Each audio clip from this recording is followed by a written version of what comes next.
আমার সকল প্রিয় ছাত্রছাত্রীকে জানাই আমার চ্যানেলের তরফ থেকে স্বাগতম। তো স্টুডেন্ট, আজকে আমি আলোচনা করব খুব গুরুত্বপূর্ণ একটি নোটিশ নিয়ে। পিপিআর পিপিএস তোমাদের একটি বিগ আপডেট এসেছে।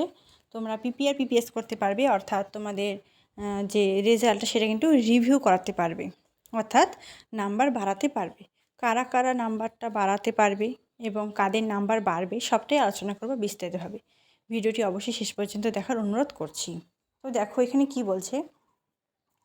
It is hereby notified that the online portal www.cbpbu.net for PPR PPS from fill up the UG CBCS BA BSc BCom BBA BBM first semester honours and programme examination 2023 যারা backlog, যারা এবার first semester exam দিয়েছো সিবিসিএসের, এবং UG CBCS BA BSc BCom BBA BBM third and fifth semester honours and programme examination regular and backlog 2023 will be reopened on 26/4/2002, অর্থাৎ আজ থেকে কিন্তু তোমরা রিভিউ করাতে পারবে। পরবর্তীতে কি বলছে দেখো।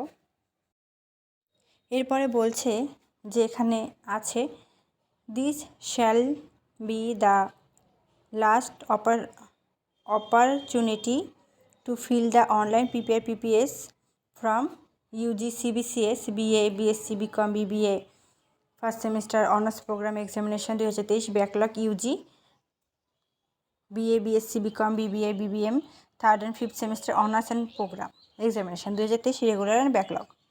কি বলছে, no request for filling up PPR PPS form will by the office of controller of examination CPPU after 26/4/2024। 26 আজকেই কিন্তু তোমরা এই পিপিআর পিপিএসটা কিন্তু করে নেবে, কারণ অন্য কোনো রিকোয়েস্ট কিন্তু গ্রহণ হবে না আজকের পরে। তো সকলে করে নেবে এবং তারাই একমাত্র পরীক্ষা রেজাল্টের নাম্বার তোমাদের পরীক্ষার নম্বরটা বাড়াতে পারবে। যারা পরীক্ষা খুব ভালো দিয়েছো কিন্তু কম নাম্বার পেয়েছো মনে হচ্ছে তারাই একমাত্র পিপিআর পিপিএস করবে, না হয় তোমরা কিন্তু করবে না। কারণ তুমি যদি নাম্বার না পাও সেক্ষেত্রে পিপিআর পিপিএস করলে কিন্তু তোমাকে নাম্বার দেওয়া হবে না, ঠিক আছে। তো পিপিআর মানে হলো তোমাদের পোস্ট পাবলিকেশন রিভিউ, আর পিপিএসটা পোস্ট পাবলিকেশন স্ক্রুটিনি, ঠিক আছে। মনে করো পিপিআর করলে তোমাদের সম্পূর্ণ খাতাটা রিচেক করা হবে, ঠিক আছে, সম্পূর্ণ আবার দেখা হবে। আর পিপিআর এস মানে কি, মানে তোমাদের যে প্রত্যেকটা প্রশ্ন কত নাম্বার পেয়েছে সেটা তো আলাদা আলাদা করে নাম্বারটা লেখা থাকে, সেই নাম্বারটা শুধুমাত্র যোগ করবে পিপিআর এসে, ঠিক আছে। আর পিপিআর করলে তোমাকে সম্পূর্ণ খাতাটা কিন্তু আরেকবার দেখবে। তো সেক্ষেত্রে তোমার নাম্বার কমেও যেতে পারে, এমন একটা সম্ভাবনা থাকে। যেহেতু তুমি ব্যাক করেছো, নাম্বার কমালেও কোনো ব্যাপার না, কিন্তু যদি তুমি পাস করো সেক্ষেত্রে পিপিআরটা করাতে পারো। এবং আমি বলবো তারাই একমাত্র পিপিআর পিপিএস করাও যারা সত্যি সত্যি নিজের মন থেকে ভাবছো যে না সত্যি আমি পাবো, তারাই করো। কারণ 1 থেকে 2 3 4 এত নাম্বার খুব একটা বাড়ে না, 2-1 নাম্বারটা একটু বাড়ে। তাই আমি বলবো যারা 2-1 নাম্বার বা 3 নাম্বার জন্য মানে ব্যাক পেয়েছো তারাই পিপিআর পিপিএসটা করো, ঠিক আছে।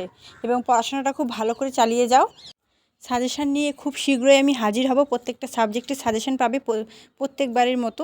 প্রত্যেক সেমিস্টারের আমি তোমাদের সাজেশান দিয়ে থাকি, প্রত্যেকটা সাবজেক্টে প্রত্যেকটা সেমিস্টারে। তো সেক্ষেত্রে এইবারও তেমনটাই হবে।